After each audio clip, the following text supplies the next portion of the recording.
بسم اللہ الرحمن الرحیم۔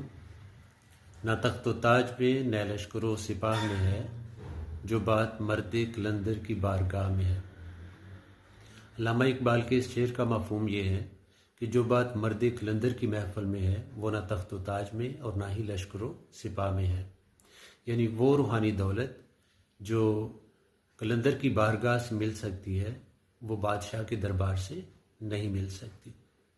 عزیز طلبہ، علامہ اقبال کی فکر کا بنیادی نقطہ اسلامی فکر کا احیاء ہے۔ ان کی شاعری کے ماخذ اسلام کے بنیادی ارکان کو ماننے اور اسلامی فکر کے احیاء میں نمایاں کردار ادا کرنے والی شخصیات ہیں۔ ان شخصیات میں وہ ہستیاں بھی شامل ہیں جنہیں اللہ تعالیٰ نے علم و فضل اور روحانی کمالات سے نوازا ہے۔ زیر بحث شعر ان کی اسی فکر کا عکاس ہے۔